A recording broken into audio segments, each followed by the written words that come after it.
Surat Al-Fusilat ayat 53. Sanurihim ayatina fil afaq wa fi anfusihim hatta yatabayyana lahum annahul haq. Awalam yakfi bi rabbika annahu ala kulli syai'in syahid. Kami akan memperlihatkan kepada mereka tanda-tanda kami di segala ufuk dan pada diri mereka sendiri. Hebat ya Allah. Jadi ini melanjutkan yang tadi. Dia meliputi seluruh semesta raya. Ingat tadi, pertama ayat yang saya sampaikan, Allah meliputi timur dan barat. Dia meliputi semua ruang kosong ini dan meliputi semua makhluk yang tinggal di ruang kosong ini. Clear sampai situ.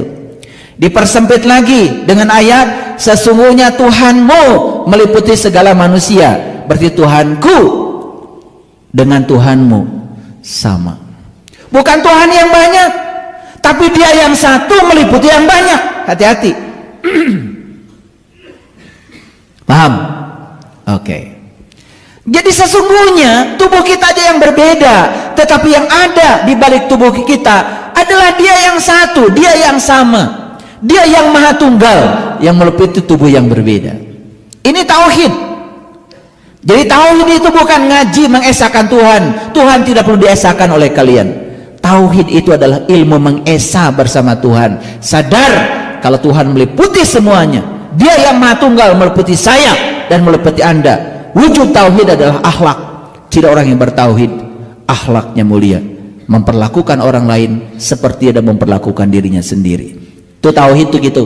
Makanya ilmu tauhid itu kelihatan jadi akhlak, bukan jadi hafalan. Sifat 20 itu bukan harus dihafal. Wujud, kidam, bako dan seterusnya bukan harus dihafal. Saksikan semua sifat itu ada dalam dirimu. Kenapa?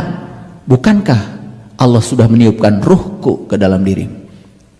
Dan ruhku adalah bagian dari dirinya, percikan dari cahayanya yang dipinjamkan kepada kita saat ini. Ketika ruhku ditiupkan, sifatnya pun ditiupkan ke dalam diri kita, karena sifat tidak mungkin terpisah dari zatnya. Paham? Oke, pelan-pelan ya ngajinya. Kami akan memperlihatkan kepada mereka tanda-tanda kami di segala ufuk dan pada diri mereka sendiri, hingga jelas bagi mereka kebenaran. Yuk, perhatikan ayat ini.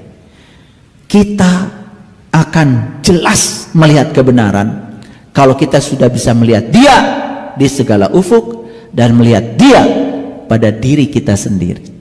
Itulah pentingnya mengenal jati diri kita. Maka Rasulullah bersabda, man arofa nafsahu faqad arofa robbahu, wa man arofa robbahu faqad jahila nafsahu.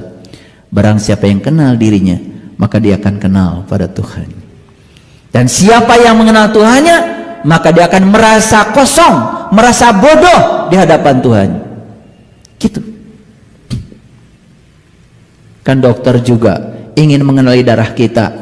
Tidak semua darah kita dikeluarkan, bukan? Satu tetes saja. Dokter ingin kenal kualitas air kencing kita. Tidak semua kantong kemihnya dikeluarkan. Satu tetes saja. Tapi yang satu tetes itu kalau kita paham betul-betul detailnya, dia cerita semuanya. Maka siapa yang kenal Tuhan yang meliputi dirinya, maka dia juga akan kenal Tuhan yang meliputi semesta raya tanpa batas. Itulah hebatnya ilmu tauhid.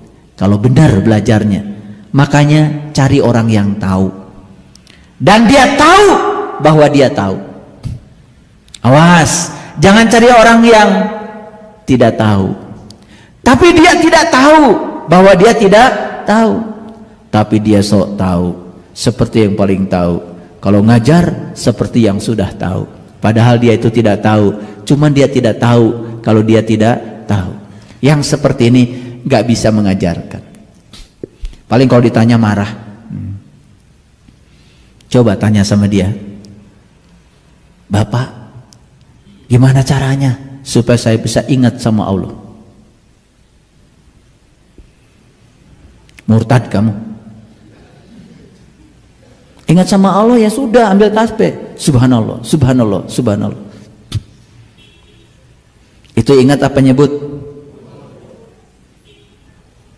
Ingat orang tua kita? Ingat ayah kita sekarang? Saya mau nanya, ingat itu di sini atau di mana? Di mana? Perasaan di sini kan? Betul nggak? Padahal ingat itu nggak tahu di mana. Betul nggak? Ingat itu nggak tahu di mana.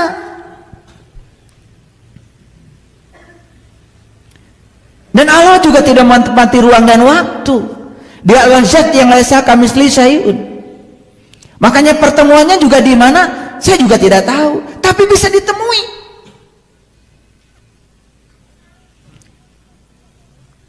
Pusing kan?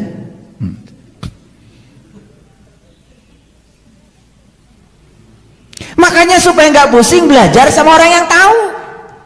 Jangan belajar sama yang tidak tahu. Ingat sekarang sama Bapak. Ingat. Di mana ingatnya? Nggak tahu, tapi ingat.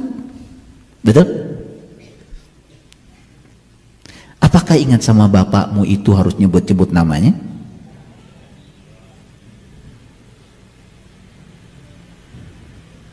Siapa nama orang tuanya?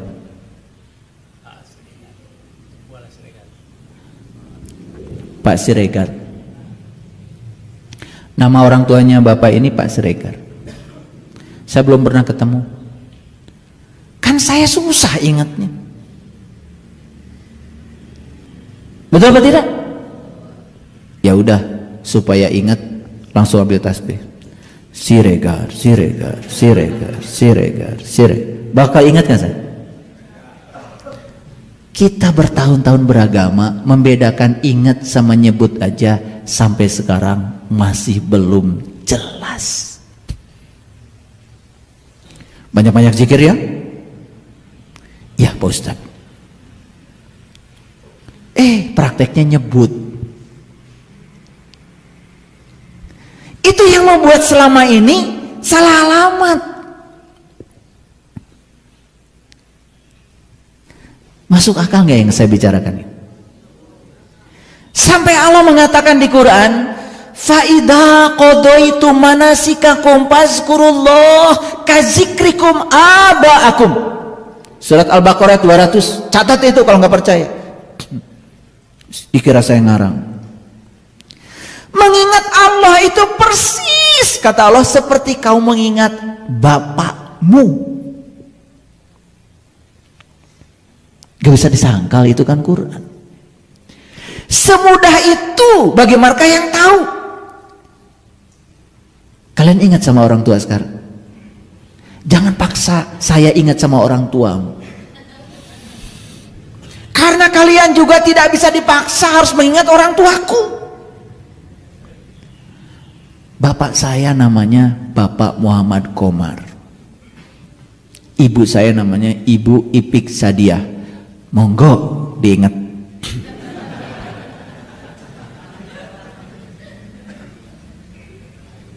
Bisa? Makanya syaratnya ingat harus ketemu dulu. Itu aja. Sesederhana itu Quran mengajarkan, tapi kita kok susah saya nerimanya. Bahkan saat orang mengajarkan Quran yang benar malah dianggap salah. Yang salah dianggap benar. Ini gara-gara terlalu banyak ya orang-orang yang berbicara kebohongan tetapi berbaju kebenaran. Karena memang kebohongan dan kebenaran itu pernah janjian ketemuan. Dulu pernah janjian tuh. Jadi kebohongan dan kebenaran pernah janjian di kolam renang. Kebohongan berenang, kebenaran juga berenang. Pasti berenang nggak pakai baju kan? Kebohongan ternyata duluan pergi. Nah saat pergi dia salah pakai baju. Baju kebenaran dia pakai. Jadi si kebohongan tuh kemana-mana sekarang cerita kebohongan tapi berbaju kebenaran. Nah itu yang membuat banyak yang percaya gitu aja. Pernah janjian di kolam renang.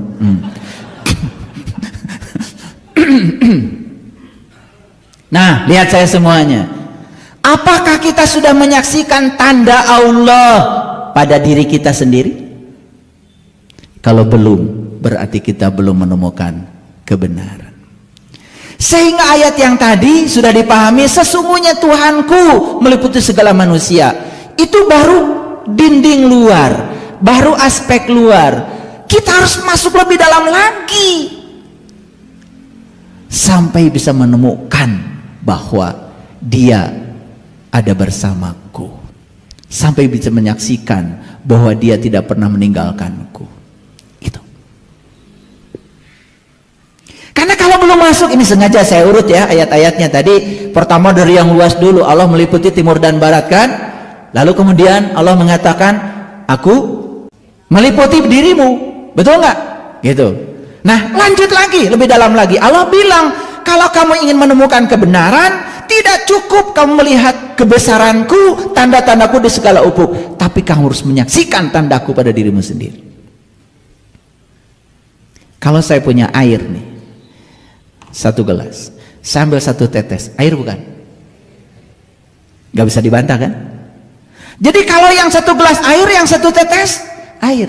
Jadi ke Allah yang meliputi semesta raya ini meminjamkan bagian dari dirinya, ditiupkan ke dalam diri, namanya ruhku, percikan dari cahayanya.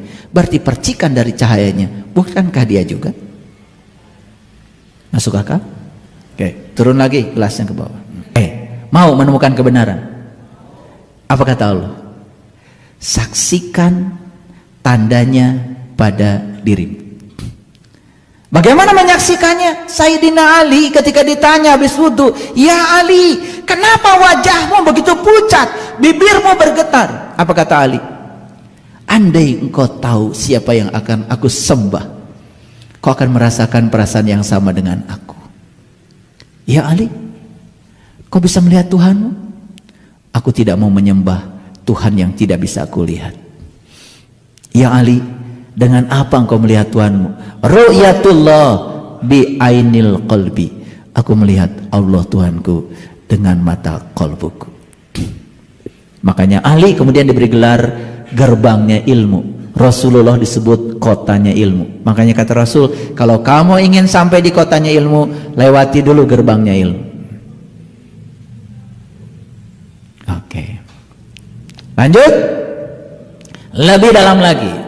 Dalam Quran surat Al-Fusilat ayat 54, Allah berfirman, ala innahum fi miryatim miliqa'i rabbihim. Ini jelas ada kata-kata liko. Liko itu nggak ada lagi terjemahannya kecuali jumpa. Suka atau tidak suka, ini bahasa Quran. Aneh. Begitu saya bicara kata-kata jumpa, semua jadi alergi. Katanya pedoman hidupnya Quran. Aneh. Ya kita baca, ala innahum fi miryatim miliqa'i rabbihim, ala innahu bikulli syai'in muhit. Ingatlah bahwa sesungguhnya mereka adalah dalam keraguan tentang pertemuan dengan Tuhan mereka. Ingat bahwa sesungguhnya Dia maha meliputi segala sesuatu. Jadi Allah sendiri mengatakan banyak di semesta ini yang ragu akan pertemuan dengan Tuhannya. Kenapa? Udah terdoktrin di sini. Sudah terdoktrin itu nggak mungkin. Makanya begitu kita berkata tidak mungkin, tidak akan pernah kita akan didatangi keajaiban. Begitu kita berkata saya tidak bisa, selamanya kamu tidak akan bisa. Begitu kamu berkata saya sudah tahu, tidak akan ada pengetahuan baru yang datang kepadamu.